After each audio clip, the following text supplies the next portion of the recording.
আমাৰ প্ৰথমটো টপিক আছে সংখ্যাৰ প্ৰণালী অৰ্থাৎ নাম্বাৰ সিস্টেম। আমি প্ৰতিটো টপিকৰ ওপৰত দুটাকে উদাহৰণ ল'ম, উদাহৰণকেইটা সলভ কৰিম যাতে আপুনি গম পায় যে প্ৰশ্নকেইটা কেনেকুৱা ধৰণৰ থাকে সেই পাৰ্টিকুলাৰ টপিকটোৰ ওপৰত। সংখ্যাৰ প্ৰণালী টপিকটোৰ ওপৰত পূৰ্ণ সংখ্যা, দশমিক বিস্তৃতি, ভগ্নাংশ, স্থানীয় মান, প্ৰকৃত মান বা অপৰিমেয়, পৰিমেয় এনেকুৱা কুৱেশ্যনসমূহ থাকে। পৰিমেয় সংখ্যা উলিওৱা, অপৰিমেয় সংখ্যা উলিওৱা বা স্থানীয় মান কি, প্ৰকৃত মান কি, তেনেকুৱা ধৰণৰ প্ৰশ্নসমূহ থাকে। উদাহৰণ দুটা কৰিলে আমি গম পাই যাম যে প্ৰশ্নসমূহ কেনেকুৱা ধৰণৰ আহিব পাৰে। প্ৰথমটো কুৱেশ্যন আছে সংখ্যা এটাত মানে 3, 4, 7, 8 to 5ত 7ৰ স্থানীয় মান আমাক সুধিছে। 3, 4, 7, 8 to 5ত আমাক 7ৰ স্থানীয় মান সুধিছে। আমি স্থানীয় মান উলিয়াবৰ কাৰণে এইটো ৰাইট সাইডৰ পৰা একক, দশক, শতক, হেজাৰ মানে স্থানীয় মানটো কিমান হৈ যাব 7000। একক, দশক, শতক, হেজাৰ আমাৰ স্থানীয় মানটো হৈ যাব 7000, অৰ্থাৎ অপশন সি টো হৈ যাব কাৰেক্ট। কিন্তু যেতিয়া প্ৰকৃত মান সুধিব, বহুতে প্ৰকৃত মান আৰু স্থানীয় মানৰ মাজত কনফিউজন লাগে বহুতৰে। যদি ইয়াত 7ৰ স্থানীয় মান নুসুধি প্ৰকৃত মান সুধিলে হয় তেতিয়া 7ৰ প্ৰকৃত মান 7 হলে হয়, অপশন এ হৈ গলে হয় কাৰেক্ট আনসাৰ। কিন্তু ইয়াত 7ৰ প্ৰকৃত মান সোধা নাই, ইয়াত সুধিছে স্থানীয় মান, সেই কাৰণে 7000 হ'ব। মানে কোনটো পজিশনত আছে, স্থানীয় মানটো হল কোনটো পজিশনত আছে হেতু সেই কথাটো। কিন্তু প্ৰকৃত মান অৰ্থাৎ ফেজ ভ্যালু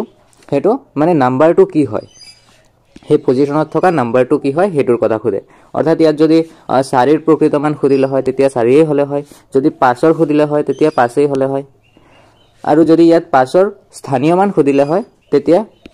ইয়াৰো 5 হলে হয়, কিয়নো ইয়াত এককত আছে সেই কাৰণে 5 হ'ব। যদি 2ৰ খুদিলে হয় তেতিয়া 20 হলে হয়। পৰৱৰ্তী উদাহৰণটো কৰিছো। উদাহৰণ নম্বৰ 2ত আছে তলৰ কোনটো সংখ্যা এটা পৰিমেয় সংখ্যা। পৰিমেয় কেতিয়া হয়, যেতিয়া সংখ্যা এটা p by q আৰ্হিত লিখিব পাৰি। সংখ্যা এটা p by q আৰ্হিত লিখিব পাৰি আৰু q not equal to 0 হয়। আৰু p এটা অখণ্ড সংখ্যা হ'ব লাগিব। অখণ্ড সংখ্যা মানে ধনাত্মক হ'ব পাৰে বা ঋণাত্মক হ'ব পাৰে, যিকোনো সংখ্যা হ'ব পাৰে, কিন্তু q ৰ ভ্যালু কেতিয়াও 0 হ'ব নোৱাৰে।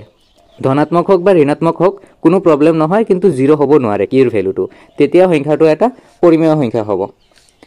উদাহৰণ লৈছো ধৰক 2/3,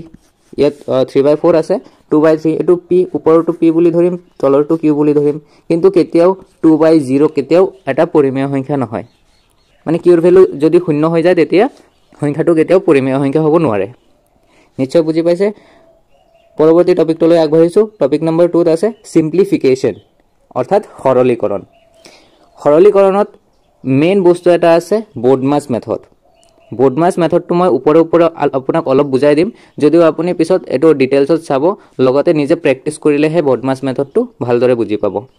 ভালদৰে বুজাৰ একো নাই, মানে অলপ কনসেপ্ট আছে বোডমাছতে, ইয়াৰ গোটেইখিনি ফান্ডা লুকাই আছে। মই লিখি দিছো B for bracket, O for order, D for divide, M for multiply মানে পূৰণ,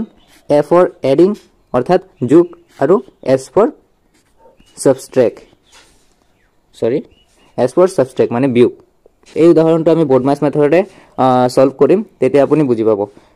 এটো নামটো ভালদৰে মনত ৰাখিব, B for bracket, O for order, D for divide, M for multiplication, A for add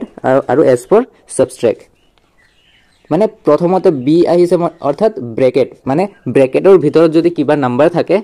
তেতিয়া সেই নাম্বাৰ কেইটা, সেই সংখ্যা কেইটা আগতে সলভ কৰিব লাগিব। তাৰ পিছত অৰ্ডাৰ, যদি উল্টা পাল্টাকে থাকে সংখ্যা কেইটা তেতিয়া আমি সেই সংখ্যা কেইটা এৰেঞ্জ কৰিব লাগিব, হেতু অৰ্ডাৰত আনিব লাগিব। তাৰ পিছত ডিভাইড, যদি এটা ইকুৱেশনত পূৰণ, হৰণ, যোগ, বিয়োগ থাকে, যেনেকৈ এই প্ৰশ্নটোই চাই লওক। এই উদাহৰণত ইয়াত পূৰণ, হৰণ, যোগ, বিয়োগ সবেই আছে, তেতিয়া আমি সবৰ প্ৰথমতে হৰণ কৰিব লাগিব। সৰ্বপ্ৰথম হৰণ কৰিব লাগিব, তাৰ পিছত পূৰণ, তাৰ পিছত যোগ, তাৰ পিছত বিয়োগ। এটো হয় বোডমাছ মেথডৰ নিয়মটো। আপুনি এই দুটা এতিয়াৰ কাৰণে বাদ দিয়ক, বি ও এই দুটা বাদ দিয়ক, ডিভাইড, মাল্টিপ্লিকেশন, এডিং আৰু সাবট্ৰেক্ট, এই চাৰিটা চাওক, তেতিয়া আপোনাৰ বোডমাছ মেথডটো বহুত ক্লিয়াৰ হৈ যাব। বোডমাছ মেথডে কি কয়, আগতে হৰণ কৰিব লাগে। আগতে ইয়াত হৰণ ক'ত আছে 6 আৰু 3, 6 আৰু 3ৰ মাজত হৰণ আছে,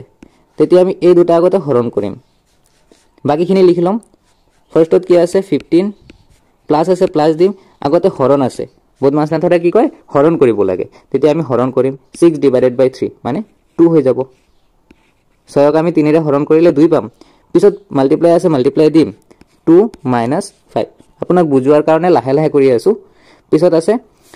পিছত কি কয় বদমাছ মেথডে পূৰণ কৰিব লাগে পূৰণ এই দুটা নম্বৰৰ মাজত আছে আমি বাকিখিনি লিখি দিম আগতে 15 প্লাস 2 2 * 4 মানে 2 2 4 - 5 পিছত কি কৈছে যোগ কৰিব লাগে যোগ কোন দুটা সংখ্যাৰ মাজত আছে এইটো আৰু এইটো এই দুটা সংখ্যাৰ মাজত যোগ আছে তেতিয়া এই দুটা যোগ কৰিম মানে 19 পাই আছো -5 এতিয়াতো একেবাৰে সহজ হৈ গৈছে না দুটা সংখ্যা আছে এতিয়া মাইনাস কৰিবই লাগিব আনসাৰটো আমি পাই যাম 14 যেটো অপচন নম্বৰ 8 আছে নিশ্চয় বুজি পাইছে বদমাছ মেথডটো প্ৰথমতে হৰণ তাৰ পিছত পূৰণ তাৰ পিছত যোগ তাৰ পিছত বিয়োগ যদি আপুনি ভালদৰে বুজি যায় তেতিয়া আপুনি মুখে মুখে আনসাৰ উলাই দিব পাৰিব ইয়াত এনেদৰে কপিত কৰিব নালাগে এটা এটাকে পৰৱৰ্তী উদাহৰণটো আছে 2025 ৰ বৰ্গমূল উলিয়াব লাগে বহুতৰে বৰ্গমূল আৰু বৰ্গৰ মাজত কনফিউজন লাগে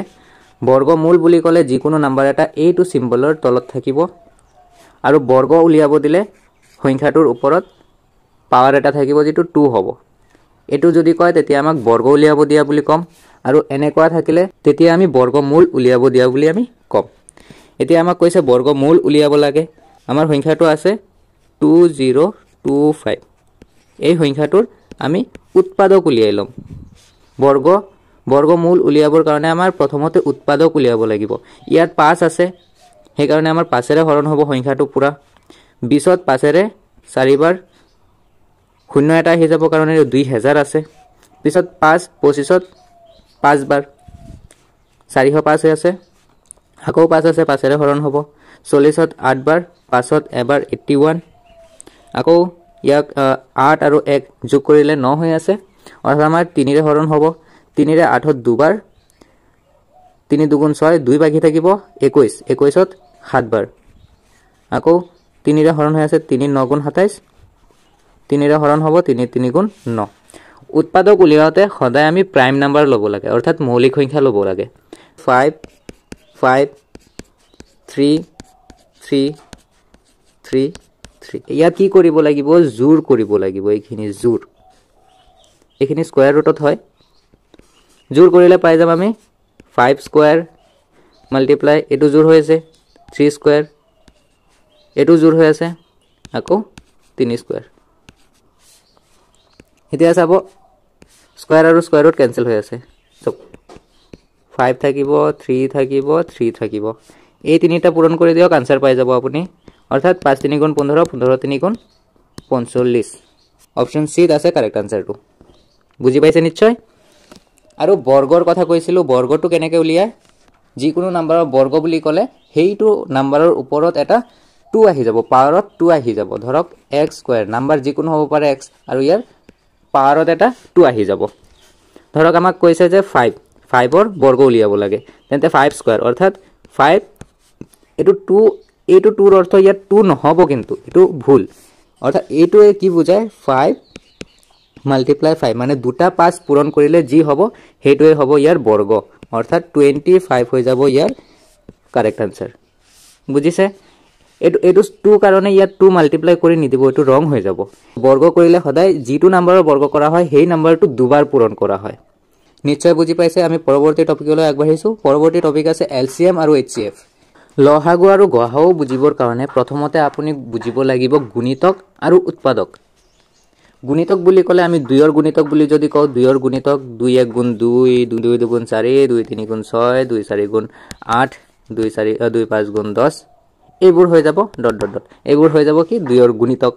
আকৌ যদি 5 ৰ গুণিতক বুলি কও 5 1 গুণ 5 5 2 গুণ 10 5 3 গুণ 15 5 4 গুণ 20 এনেকৈ গৈ থাকিব আকৌ 10 ৰ কলে 20 ৰ কলে এনেকৈ মানে পুৰণ নেওতাটো যেটো আছিল হেতু গুণি দিলে হৈ গল হেতু হৈ গল আমাৰ গুণিতক এলসিএম উলাবৰ কাৰণে আমাৰ গুণিতক লাগিব আৰু এইচসিএফ গৰিষ্ঠ সাধাৰণ উৎপাদক হেতু উলিয়াবৰ কাৰণে আমাক লাগিব উৎপাদক উৎপাদকটো কি হয় মানে এটা সংখ্যা যিকোনো এটা সংখ্যা ধৰক তাক আমি কি বেলেগ কি নাম্বাৰৰে পূৰণ কৰি হেই সংখ্যাটো পাব পাৰি ধৰি লওক আমি সংখ্যা এটা লৈছো 60 এই সংখ্যাটো পাবলৈ হলে আমি বেলেগ কি নাম্বাৰ পূৰণ কৰিলে এই সংখ্যাটো পাম তাক আমি উৎপাদক বুলি কম এনেকৈ উলিয়াব পাৰিম ইয়াত শূন্য আছে মানে 2 ৰে হৰণ কৰিব পাৰি 2 3 গুণ 6 আৰু শূন্য 2 শূন্য বাৰ হ'ব আকৌ 30 আছে মানে যুগ্ম সংখ্যা এটা আকৌ 2 হৰণ হ'ব 3ত এবাৰ 10 থাকিব 10ত 5 বাৰ ইয়াত 15 আছে 3ৰে হৰণ হ'ব 3 5 গুণ 15 2 2 গুণ 4 4 3 গুণ 12 12 5 গুণ 60 মানে এই সংখ্যাকেইটা পূৰণ কৰি আমি 60 পাই আছো অৰ্থাৎ এই সংখ্যাকেইটা হৈ যাব এই 60 ৰ উৎপাদক এই উৎপাদক কেইটা লাগিব আমাৰ HCF উলাওতে এলচিএম আৰু HCF উলোৱাৰ যেটো পৰম্পৰাগত নিয়ম আছে হেতু মই আপোনাক দেখুৱাই আছো আজি বেলেগ এটা ভিডিওত মই যেটো মুখে মুখে উলোৱাৰ টেকনিকটো হয় হেতু কৈ আছো উদাহৰণটো লৈ আহিছো 12 15 আৰু 20 ৰ এলচিএম কিমান হ'ব সাধাৰণ লঘিষ্ঠ সাধাৰণ গুণিতক কিমান হ'ব লঘিষ্ঠ মানে আটাইতকৈ সৰু সাধাৰণ মানে সংখ্যা কেইটাৰ মাজত মিল থকা গুণিতকটো কি হ'ব ইয়াত আপুনি লক্ষ্য কৰক 12 আৰু 20 এই দুটা নম্বৰক 2 ৰে হৰণ হৈ আছে কিন্তু 15ক 2 ৰে হৰণ নহয় যদিও আমি প্ৰথমতে 2 ৰে হৰণ কৰিম লাহে লাহে আমি 15কো হৰণ কৰিম 2 12ত 6 বাৰ 2 15ত নাযায় সেই কাৰণে 15 লিখি দিম 2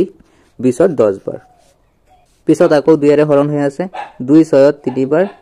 15ত হৰণ নহয় আকৌ 2 10ত 5 বাৰ এতিয়া চাব আপুনি 3 ৰে হৰণ হ'ব এটো আৰু এটো 3 ৰে হৰণ হৈ আছে 3 তে 3ত এবাৰ 15ত 5 বাৰ আৰু 5ত হৰণ নহয় সেই কাৰণে 5 এই লিখি দিছো আকৌ ইয়াত 5 আৰু 5 আছে 5 ৰে হৰণ হ'ব 1ত হৰণ নহয় 5 5 5ত এবাৰ 5 5ত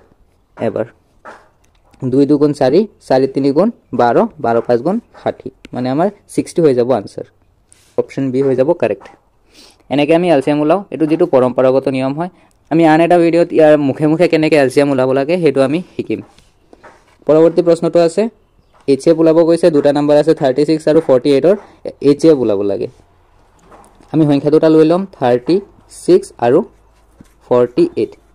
এই দুটা বেলেগে বেলেগে আমি উৎপাদক উলিয়াম আগতে 36 ৰ উৎপাদক ইয়াত এটো এটা যুগ্ম সংখ্যা হয় সেই কাৰণে 2 ৰে হৰণ হ'ব 2 3ত এবাৰ এক বাকি থাকিব 16ত 8 বাৰ আকৌ 2 ৰে 9 বাৰ 3 ৰে 3 বাৰ বুজি পাইছে এইখিনি হল ইয়াৰ উৎপাদকখিনি 36 ৰ এইকেইটা আমি উৎপাদক পালো এইখিনি মুছি দিছো একেদৰে আমি 48 ৰ উৎপাদক উলিয়াই লম 48ক 2 ৰে হৰণ হৈ আছে কাৰণ যুগ্ম সংখ্যা হয় 2 বাৰ 4 বাৰ 2 ৰে 12 বাৰ 2 ৰে 6 বাৰ আকৌ 2 ৰে 3 বাৰ আমি সংখ্যা কেইটা পাই গলো উৎপাদকসমূহ পাই গলো 48 ৰ 2 4 বাৰ 3 এবাৰ 36 ৰ উৎপাদকত আৰু 48 ৰ উৎপাদকত কোন কেইটা মিল আছে হেতুৰ জোৰ বনাওক এটো মিল আছে মানে 2 এটো মিল আছে আকৌ 2 আৰু ইয়াত 2 মিল নাই ওপৰত এই দুটা 2 আছিল এই দুটা 2 ৰ পৰা এটা 2 এই দুটাৰ পৰা এটা 2 আৰু এইটো এটা মিল আছে অৰ্থাৎ 3 এইখিনি আমি পূৰণ কৰি দিম 2 2 গুণ 4 4 3 গুণ 12 অৰ্থাৎ আমাৰ 12 হৈ যাব আনসারটো 12 আছে অপশনত অপশন বি হৈ যাব কারেক্ট বুজি পাইছে নিশ্চয় পৰৱৰ্তী টপিকটো আছে পাৰ্সেন্টেজ মানে শতাংশৰ ওপৰত চাব বৃদ্ধিৰ হাৰ হ্ৰাসৰ হাৰ বা হ্ৰাসৰ শতাংশ লাভ লোকসান বা এইবোৰৰ প্ৰয়োগ যিমানখিনি আছে কিমান পাৰ্সেন্ট লাভ হল কিমান পাৰ্সেন্ট লোকসান হল এনেকুৱা ধৰণৰ কোৱেশ্চন কিছুমান যেনে ইয়াত এক্সাম্পল এটা লোৱা হৈছে 250 ৰ 20% মই এটা সহজ বুদ্ধি শিকাই আছো একেবাৰে সহজ 250 আছে 250 আপুনি লিখি দিব এটো ৰ আছে নহয় ৰৰ জায়গাত আপুনি পূৰণ চিন এটা দি দিব আৰু এটো 20 আছে 20ক ওপৰত এনেকে লিখিব আৰু পাৰ্সেন্টৰ কাৰণে 1 ৰে হৰণ কৰি দিব একেবাৰে সহজ এটা বুদ্ধি এতিয়া a2 0 কেনসেল 0 0 কেনসেল ওপৰত আছে 25 আৰু 2 পূৰণ কৰিলে আমি পাই যাম 50 নিশ্চয় বুজি পাইছে আমাৰ আনসাৰ সি হৈ যাব পৰৱৰ্তী উদাহৰণটো আছে যদি 500 টকাৰ এটা বস্তুৰ দাম 10% বৃদ্ধি পায় তেতিয়া নতুন বস্তুটোৰ দাম কিমান হ'ব 500 টকাৰ বস্তু এটা 10% দাম বৃদ্ধি পাইছে আমি 500 টকাৰ 10% উলাম 10% উলিয়াৰ পিছত এই 500 টকাৰ লগত হেতু আমি এড কৰি দিম তেতিয়া আমি নতুন প্ৰাইসটো পাই যাম আমাক বৃদ্ধি হৈছে সেই কাৰণে আমি প্লাস কৰিম যদি কমিলে হয় তেতিয়া আমি মাইনাস কৰিলো হয় বুজি পাইছে আমি 500 টকাৰ 10% উলিয়াম 10% ৰ কাৰণে 1 ৰে হৰণ 00 00 কেনসেল ওপৰত 5 আৰু 10 আছে মানে 50 আমি 500 টকাৰ লগত এতিয়া 50 এড কৰি দিম মানে কি 550 হৈ যাব নতুন প্ৰাইচটো যেটো অপচন নম্বৰ 8 আছে একেবাৰে সহজ এটা বস্তু আছিলে এটো বেসিক লেভেলৰ হয় আপোনালোকে আৰু অলপ ডিফিকাল্টি লেভেলৰ কোৱেশ্চন সমূহ চাব তেনেকুৱা ধৰণৰ কোৱেশ্চন সমূহ আহে টপিক নম্বৰ 5 ত আছে ৰেশিও আৰু প্ৰপৰশন অনুপাত আৰু সমানুপাত কোৱেশ্চনটো আছে 3:5 ইকুৱেল 9:x তেন্তে x ৰ মান কিমান ইয়াত কৈছে 3:5 equal 9:x then what is the value of x x ৰ মান কিমান হ'ব এনে অনুপাতত থাকিলে আমি ভগ্নাংশত লিখিব পাৰো অনুপাতৰ যেটো আগত থাকিব মানে যেটো নাম্বাৰ আগত থাকিব হেতু ওপৰত লিখিম ভগ্নাংশত লিখাৰ সময় যেটো পিছত আছে হেতু তলত লিখিম এটো নিয়ম হয় ইকুৱেল আছে আমি ইকুৱেল দিম 9 আছে এটো আগত আছে হে কাৰণ 9 ওপৰত x পিছত আছে x তলত হৈ যাব সিম্পলিফাই কৰিম মানে কি ক্ৰস মাল্টিপ্লাই কৰিব লাগিব ইয়াত মানে এটো যেটো আছে এটো 9 ৰ লগত পূৰণ হ'ব এই তলৰটো এটো x 3 ৰ লগত পূৰণ হ'ব তেন্তে 3 আৰু এটো সক 3 আৰু x পূৰণ কৰিলে আমি পাই যাম 3x আৰু 5 আৰু 9 পূৰণ কৰিলে আমি পাই যাম 5 9 গুণ 45 বা এনেকে লিখি দিছো 5 মাল্টিপ্লাই 9 বুলি আমাৰ ক্যান্সেল আউট কৰিবই লাগিব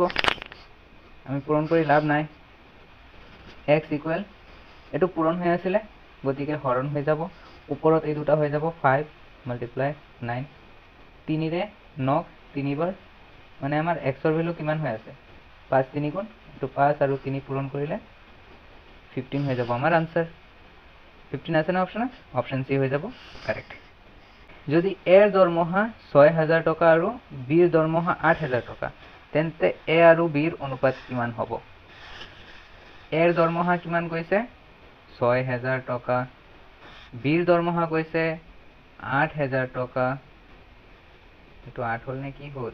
8000 টকা তেন্তে এই দুটাৰ অনুপাত কি হ'ব আমাক এনেকে অনুপাত উলিয়াব দিছে আমাৰ 6000 আগত আছে এই কাৰণে 6000 লিখিম 8000 পিছত আছে 8000 তলত লিখিম আপুনি প্ৰশ্ন চাই এটা কথা লক্ষ্য কৰিব যেটো আগতে কৈছে মানে এ দৰমহা আগতে কৈছে সেই কাৰণে এ দৰমহাটো আগত লিখিব বি দৰমহা পিছত কৈছে সেই কাৰণে বি দৰমহা পিছত লিখিব এটো যদি উল্টা পাল্টা কৰে তেন্তে आंसर আপোনাৰ ৰং আহি যাব সেই কাৰণে যেটো আগত কব হেতু আপুনি আগতেই লিখিব লাগিব অগা পিছা কৰিলে आंसरটো ৰং হৈ যাব কিন্তু এতিয়া চাওক 3টা শূন্য ক্যান্সেল হৈ আছে ডাইৰেক্ট এতিয়া 6 কো 2 ৰে হৰণ হৈ আছে 8 কো 2 ৰে হৰণ হৈ আছে 6 ক 2 ৰে 3 বাৰ 8 ক 2 ৰে 4 বাৰ মানে আমাৰ आंसरটো কিমান হৈ আছে 3:4 অনুপাতটো হৈ যাব অপচন নম্বৰ 8 আছে অপচন এ টো হৈ যাব কাৰেক্ট आंसर পৰৱৰ্তী টপিকটো আছে এইটো টপিকৰ ওপৰত আপুনি আৰু ডিটেইলছত চাব যদি মই পাৰো এই টপিক সমূহৰ ওপৰত ভিডিও আনাৰ চেষ্টা কৰিম যদিও সময় বেছি নাই মই ভিডিও আনাত দেৰি হৈ যাব পাৰে সেই কাৰণে আপোনালোকে অনলাইন হওক বা অফলাইন হওক যেনেকে পাৰে এই টপিক সমূহ ক্লিয়াৰ কৰি ল'ব গোটেইখিনি তো এই কম সময়ৰ ভিতৰত পসিবল নহয় সেই কাৰণে আপুনি বেলেগ ব্যৱস্থাও ল'ব লাগিব এনেকুৱা ইউটিউবত বহুত ভিডিও আছে মই টপিকখিনি দেখাই দিছো আপোনালোকে সেই টপিকখিনি ইউটিউবত ডাইৰেক্ট সাৰ্চ কৰি আপুনি চাব পাৰে টপিকসমূহ ধৰক হাইছ লাগিলে 2 ঘণ্টা মান লাগিব এটা টপিকৰ ওপৰত মই লাষ্টত টপিকসমূহ দেখাই দিম গোটেইখিনি একেলগে আপুনি টপিকসমূহ এটা এটা সাৰ্চ কৰিব আৰু চাই ল'ব পৰৱৰ্তী টপিকটো লৈ গৈছো টপিক নম্বৰ 6 ত আছে এভাৰেজ কোৱেশ্চনটো আছে 10 15 20 25 আৰু 30 ৰ গড় কিমান আপুনি মেট্ৰিক বা হায়াৰ সেকেন্ডাৰী পাৰ্সেন্টেজ কেনেকে বুলাই ধৰক 6টা সাবজেক্ট আছে 6টা সাবজেক্টত কিমান কে পাইছে সেই নাম্বাৰ কেটা এড কৰে প্ৰথমতে ধৰক 400 পাইছে সাবজেক্ট কেটা আছে 6টা সাবজেক্টত আপুনি 400 পাইছে তাৰ পিছত 6টা সাবজেক্ট আছে সেই কাৰণে আপুনি 6 ৰে হৰণ কৰি দিয়ে যেটো আহে হেতু গড় হয় মানে পাৰ্সেন্টেজ হিচাপে আমি ধৰি লওঁ হয় না নহয় ইয়াতো সেম গড়টো হেতুৱে হয় যিমান কেটা নাম্বাৰ থাকিব সেই কেটা এড কৰিব মানে যোগ কৰিব তাৰ পিছত কিমানটা নাম্বাৰ আছে সেই নাম্বাৰেৰে হৰণ কৰি দিব তেতিয়া আমি গড় পাই যাম কোৱেশ্চনটো সলভ কৰো 10 + 15 + 20 + 25 + নাম্বাৰ কেটা এড কৰিব আগতে ডিভাইডেড বাই কেটা নাম্বাৰ আছে 1 2 3 4 5 ডিভাইডেড বাই 5 10 আৰু 15 25 25 20 45 45 25 70 70 আৰু 30 100 হৈ আছে 100 ডিভাইডেড বাই 5 অৰ্থাৎ 100 ক যদি 5 ৰে হৰণ কৰো আমি কিমান পাম 20 পাম আমাৰ আনসাৰটো হৈ যাব অপশন বি 20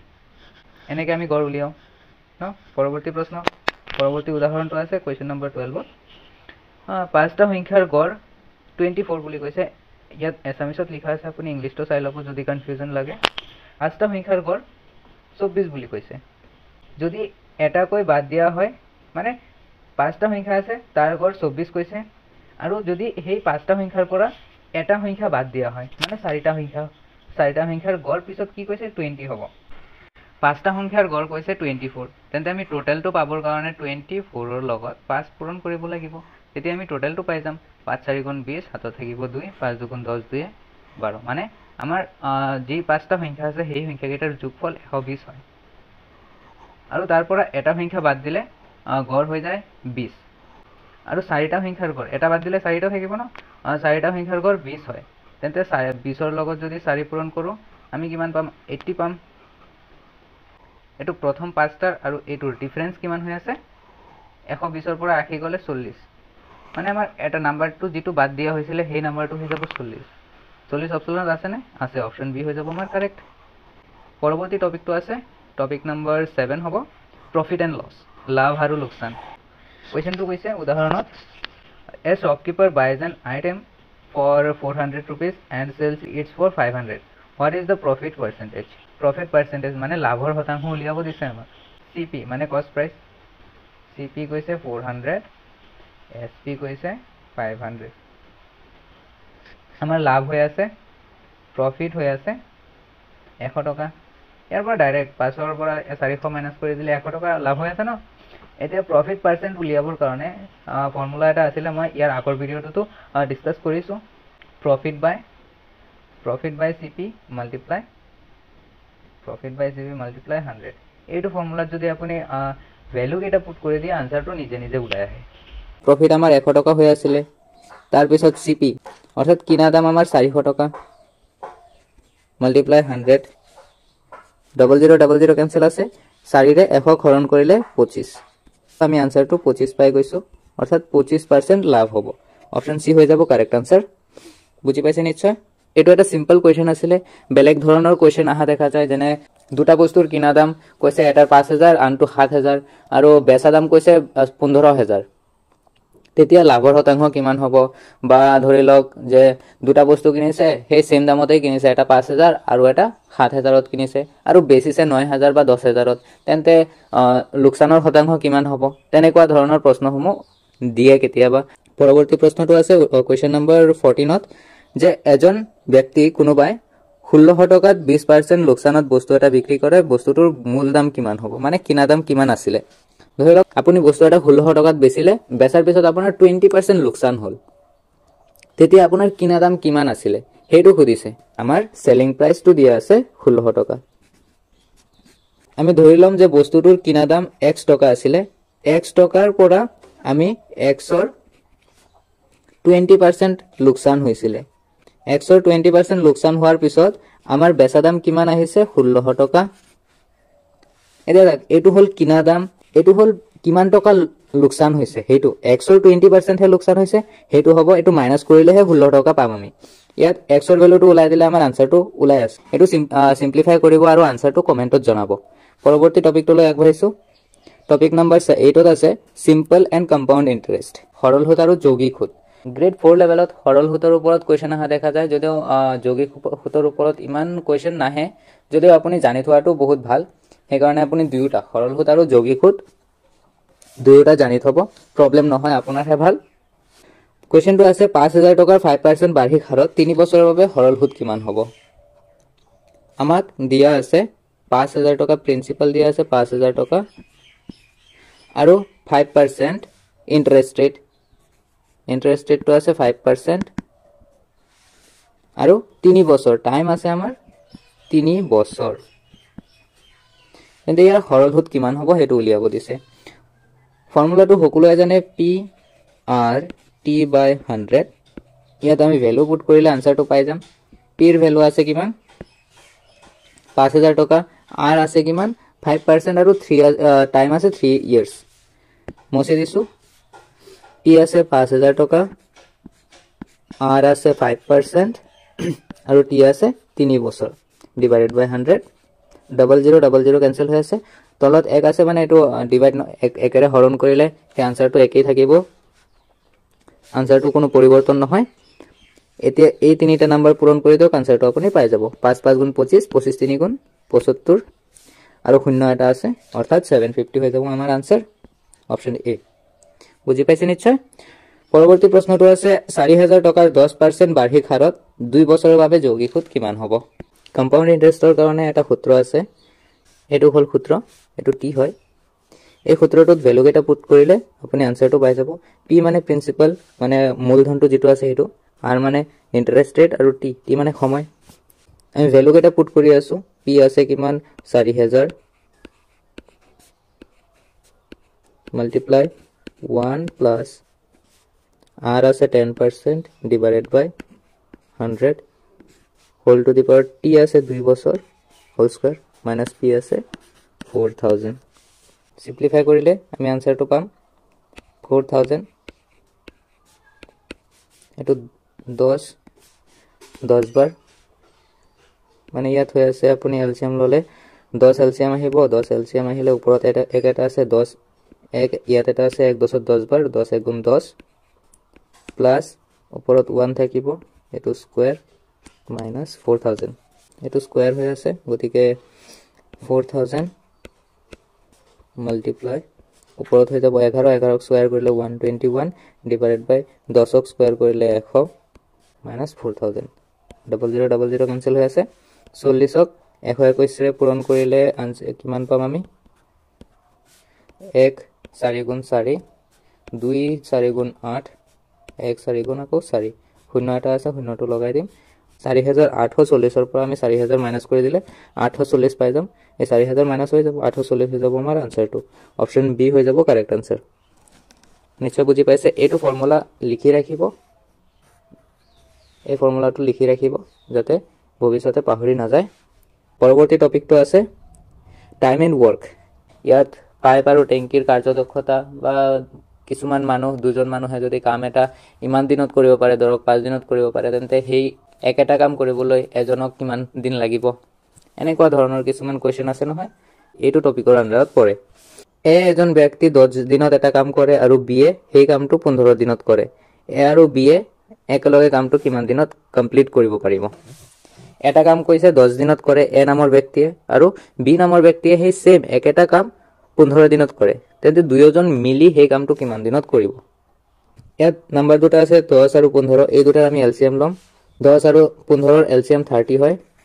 এলসিএম উলোৱাৰ টেকনিকটো অলপ আগতে আমি ডিসকাস কৰিছো এলসিএম 10 আৰু 15 এলসিএম 30 হ'ব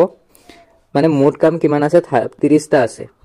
মোট কাম 30 টা আছে 30 টা কামৰ ভিতৰত এ নামৰ ব্যক্তিয়ে 10 দিনত কামটো সম্পূৰ্ণ কৰে তেন্তে এ নামৰ ব্যক্তিৰ কাৰণে কি হৈ যাব 10 দিনত কমপ্লিট কৰে মানে কি এদিনত হি কিমান কাম কৰি আছে 3টা 10 দি 30 ক হৰণ কৰিলে 3টা কাম কৰি আছে এদিনত বি নামৰ ব্যক্তিয়ে 15 দিনত কামটো কৰে কাম আছে কিমান 30টা 15 দিনত কমপ্লিট কৰে ইয়াত পাই যাম আমি 2টা মানে বি নামৰ ব্যক্তিয়ে এটা কাম 2 দিনত সম্পূৰ্ণ কৰে বি নামৰ ব্যক্তিয়ে এদিনত দুটা কাম কৰে আৰু এ নামৰ ব্যক্তিয়ে 3টা কাম কৰে তেন্তে দুজনে কিমান কৰিব এদিনত 5টা কাম কৰি আছে দুজনে মিলে তেন্তে আমাৰ মোট কাম আছে 30টা 30টা কাম কৰিবলৈ হিহতে দুজনে মিলে কিমান দিনত কৰিব পাৰিব 30টা কাম আছে দুজনে এদিনত 5টা কৰিব পাৰে আমি হৰণ কৰিলে 6 পাই যাম 6 ডেজ হৈ যাব আমাৰ correct answer option number code আছে অপশন বি হৈ যাব আমাৰ কাৰেক্ট প্ৰথমতে আমি মোট কামটো উলাইছো মোট কাম উলিয়াৰ পিছত আমি এ নামৰ ব্যক্তিয়ে হেই কামটো এদিনত কিমান সম্পূৰ্ণ কৰে হেতু উলাইছো বি নামৰ ব্যক্তি এদিনত কিমান কাম কৰিব পাৰে হেতু উলাইছো দুইজনে মিলি কিমান কৰিব পাৰে 2 আৰু 3 এই দুটা যোগ কৰি আমি 5 পাইছো আৰু 5 দি মোট কাম আছে 30টা 30ক আমি হৰণ কৰি দিছো আৰু আনসাৰটো পাই গৈছো আমি 6 ডেজ পৰৱৰ্তী প্ৰশ্নটো আছে এটা পাইপ 6 ঘণ্টাত এখন টেংকি ভৰে আন এটা পাইপ 9 ঘণ্টাত খালি কৰে দুয়োটা পাইপ একেলগে খোলা হলে টেংকি কিমান সময়ত ভৰিব এতিয়া যাক ইয়াত বহুত কনফিউজন লাগে যে এটা পাইপ 6 ঘণ্টাত টেংকি ভৰি আছে আনটো পাইপে 9 ঘণ্টাত টেংকি খালি কৰি আছে ডায়াগ্ৰাম এটা ড্ৰ কৰিছো ধৰিলক এটো এটা টেংকি ইয়াত এটা পাইপ লগোৱা আছে আৰু ইয়াত এটা পাইপ লগোৱা আছে এটো ধৰক এটো দি ভৰি আছে পানী ভৰি আছে আৰু এটো খালি হৈ আছে এটো পাইপেৰে খালি হৈ আছে ইয়াৰ লাগে কিমান 6 ঘণ্টা 6 আৱাৰ্ছ আৰু ইয়াৰ লাগে 9 আৱাৰ্ছ এই দুয়োটা যদি চলাই দিয়া হয় একেলগে এটো ওপেন কৰি দিয়া হয় এটো ওপেন কৰি দিয়া হয় ইয়াত পানী দিয়া হৈ আছে এটো উলাই আছে তেন্তে কিমান সময় লাগিব টেংকিটো ভৰোতে চিত্ৰটোত অলপ মন দিব ধৰি লৈছো আমি এইখিনি স্কয়াৰ বনাই দিছো যে এইখিনি অংশ 1/6 যেটো 1 ঘণ্টাত ভৰিছে আৰু এইখিনি অংশ ওপৰৰ এইখিনি অংশ হল 1/9 মানে এইখিনি খালি হৈ আছে এটো খালি হৈ আছে মানে কি আমি মাইনাস কৰি দিম তেতিয়া আমাৰ এইখিনি অংশ থাকি যাব এই তলৰ অংশখিনি থাকি যাব এনেকৈ এটা নিৰ্দিষ্ট সময়ৰ পিছত এই টেংকিটো ভৰি যাব এতিয়া আমি 9 আৰু 6 ৰ এলসিএম লম 18 হৈ আছে এলসিএম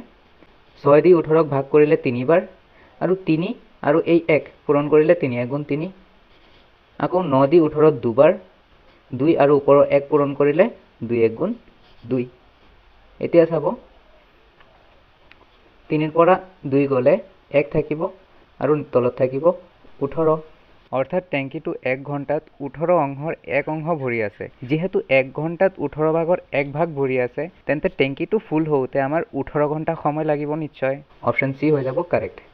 পৰৱৰ্তী টপিকটোলৈ আগবাঢ়িছো টপিকটো আছে টাইম স্পীড এণ্ড ডিসটেন্স সময় গতিবেগ আৰু দূৰত্ব প্ৰবলেমখিনি সলভ কৰাৰ আগতে সূত্ৰটো জানি লও distance equal speed into time এটো মনত ৰখাৰ ট্ৰিক্সও এটা আছে হেতু জনাই দিছো জিএসটি আপুনি বুজি পায় জিএসটি ইয়াৰ পৰা এই জি ক আপুনি ডি দি ৰিপ্লেস কৰি দিব আৰু বাকিখিনি একেই হ'ব এস টি আৰু এই ডি আৰু এস ৰ মাজত ইকুৱেল দি দিব আৰু এস আৰু টিৰ মাজত মাল্টিপ্লাই দি দিব জিএসটি ক আপুনি ডিএসটি দি ৰিপ্লেস কৰি দিব এনেকৈ আপুনি সূত্ৰটো মনত ৰাখিব পাৰে প্ৰবলেমটো সলভ কৰিছো এটা ৰেল 180 কিলোমিটাৰ 3 ঘণ্টাত অতিক্ৰম কৰে তাৰ গতিবেগ কিমান হ'ব আমাক ডিসটেন্স দিয়া আছে 180 কিলোমিটাৰ আৰু টাইম লাগিছে 3 ঘণ্টা এটো ডিসটেন্স হ'ব 180 কিলোমিটাৰ আৰু টাইম 3 ঘণ্টা এতিয়া খুদিছে স্পীড কিমান হ'ব ইয়াৰ ফৰ্মুলাটো জানো ফৰ্মুলাত ভ্যালু কেটা পুট কৰিম আনসাৰটো নিজে নিজে ওলাই আহিব আমাৰ ফৰ্মুলাটো আছিল distance equal speed into time ইয়াৰ ডিসটেন্সটো আমাৰ আছে 180 কিলোমিটাৰ ইকুৱেল স্পীড আমাৰ নাই আমি নাজানো মাল্টিপ্লাই টাইম আছে 3 ঘণ্টা গতিকে স্পীড কি হৈ যাব এই দুটা পূৰণ হৈ আছে এই তিনিটো এটো সাইডত আহিলে হৰণ হৈ যাব অৰ্থাৎ 180 ডিভাইডেড বাই 3 অৰ্থাৎ আমি পাই আছো 60 কিলোমিটাৰ পাৰ আৱাৰ আমাৰ অপচন ডি হৈ যাব কাৰেক্ট পৰৱৰ্তী এক্সাম্পলটো আছে এখন নাও 10 কিলোমিটাৰ 2 ঘণ্টাত উভতি আহে যদি হুতৰ গতিবেগ 2 কিলোমিটাৰ প্ৰতি ঘণ্টা হয় তেন্তে নাওৰ স্থিৰ পানীত গতিবেগ কিমান হ'ব এই কোৱেশ্চনটো ডাউনষ্ট্ৰীম আৰু আপষ্ট্ৰীমৰ ওপৰত হয় হুতৰ ডাইৰেকশন আৰু নাওৰ ডাইৰেকশন যদি সেম হয় হেতু কোৱা হয় ডাউনষ্ট্ৰীম আৰু আপষ্ট্ৰীম কব যেতিয়া হুতৰ ডাইৰেকশন ধৰক এটো সাইডত আছে আৰু নাওৰ ডাইৰেকশন উল্টা সাইডত আছে হেতুক আপষ্ট্ৰীম বুলি কব যদি আপুনি কেতিয়াবা নাও চলাইছে যেটো সাইডত হুত বৈ থাকে হেতু সাইডত আপুনি বৈঠা মাৰিব নালাগে নিজে নিজে নাওটো গৈ থাকে আৰু যদি আপুনি বৈঠাটো মাৰে তেতিয়া বহুত স্পিডত গুছি যায় এই দুয়োটা প্লাস হৈ আছে নাওৰ ডাইৰেকশন আৰু হুতৰ ডাইৰেকশন সেম হে কাৰণে দুয়োটা প্লাস হৈ আছে এটো গতিবেগটো বেছি হ'ব আৰু নাওৰ ডাইৰেকশন আৰু হুতৰ ডাইৰেকশন যেতিয়া অপোজিট হয় তেতিয়া এটা আনটোৰ পৰা মাইনাস হৈ থাকে গতিকে গতিবেগটো কম হয় ইয়াত কৈছে এখন নাও 2 ঘণ্টাত 10 কিলোমিটাৰ ডাউনষ্ট্ৰীমত যায় যেহেতু ডাউনষ্ট্ৰীমত গৈছে হে কাৰণে হুতৰ স্পীড আৰু নাওৰ স্পীড প্লাস হৈ থাকিব আমাক ইয়াত হুতৰ স্পীডটো দিয়া আছে আমি যদি একচুয়াল স্পীডটোৰ পৰা হুতৰ স্পীডটো মাইনাস কৰি দিও তেতিয়া আমি নাওৰ স্পীডটো পাই যাম ডিসটেন্স দিয়া আছে 10 কিলোমিটাৰ স্পীড দিয়া নাই টাইম আছে 2 ঘণ্টা ইয়াৰ পৰা আমি স্পীড পাই যাম 10 divided by 2 মানে 5 কিলোমিটাৰ পাৰ আৱাৰ মানে ডাউনষ্ট্ৰীমত গতিবেগটো কি হৈ আছে নাওৰ 5 কিলোমিটাৰ প্ৰতি ঘণ্টা হুতৰ গতিবেগটো 2 কিলোমিটাৰ হয় নাওৰ আৰু হুতৰটো মিলি 5 কিলোমিটাৰ হৈ আছে তেতিয়া নাওৰ আৰু হুতৰটো ডাউনষ্ট্ৰীমটো মাইনাস কৰি দিম ডাউনষ্ট্ৰীমৰ পৰা আমি হুতৰটো মাইনাস কৰি দিম তেতিয়া আমি পাই যাম একচুয়ালটো মানে নাওৰ যেটো স্পীড হয় হেতু পাই যাম মানে 3 kilometre per hour 3 kilometre option এ আছে অপচন এ হৈ যাব কাৰেক্ট আনসাৰ বুজি পাইছে নিশ্চয় আমাৰ পৰৱৰ্তী পাঁচটা টপিক আছে এই পাঁচটা টপিক আপোনালোকে নিজে প্ৰেক্টিস কৰিব কোৱেশ্চনসমূহ আছে আপোনালোকে কোৱেশ্চনসমূহ স্ক্ৰিনশ্বট লগাই ৰাখক বা মই টেলিগ্ৰাম চেনেলত এই পিডিএফটো আপলোড কৰি দিম তাৰ পৰা আপুনি কোৱেশ্চনসমূহ চাই সলভ কৰিব পাৰে আৰু যিখিনি টপিক আছে গুটেইখিনি লাষ্টত একেলগে দি দিছো এইকেইটা আপুনি চাব এটা এটাকে ইউটিউবত সাৰ্চ কৰিব বা আপোনাৰ যদি কিবা অফলাইন ৰিসোৰ্সেস আছে তাৰ পৰা আপুনি চাব পাৰে মই 15টা টপিকৰ কথা কৈছিলোঁ, যদিও আৰু এটা টপিক আছে, সেইটো হ'ল ডিভাইজিবিলিটি ৰুল, অৰ্থাৎ হৰণ কৰাৰ যিটো নিয়ম হয়। এই টপিকসমূহ আপোনালোকে ইউটিউবত চাৰ্চ কৰিব, টপিক ৱাইজ। খুব বেছি লাগিলে এটা টপিকত 1 ঘণ্টা বা 2 ঘণ্টাকৈ লাগিব। আপুনি 15টা টপিক আছে, 15টা টপিক এদিনে যদি 3টাকৈ টপিক কমপ্লিট কৰিব পাৰে, তেন্তে আপোনাৰ 5 দিনত মেথছ পুৰা কমপ্লিট হৈ যাব। ভিডিঅ'টো যদি ভাল লাগে তেতিয়া ভিডিঅ'টো এটা লাইক কৰিব, আৰু চেনেলটোত নতুন আহি থাকিলে চেনেলটো ছাবস্ক্ৰাইব কৰি ৰাখিব। আৰু যদি এতিয়ালৈকে আপুনি আমাৰ টেলিগ্ৰাম চেনেলটো জইন হোৱা নাই, টেলিগ্ৰাম চেনেলটোত জইন হৈ ল'ব। এই QR কোডটো স্কেন কৰিও আপুনি জইন হ'ব পাৰে, বা অভিজিত বুলি চাৰ্চ কৰিলে এই অভিজিত একাডেমি এটাই আছে, সেই চেনেলটোত আপুনি জইন কৰিব পাৰিব। ভিডিঅ'টো শেষলৈকে চোৱাৰ বাবে বহুত বহুত ধন্যবাদ।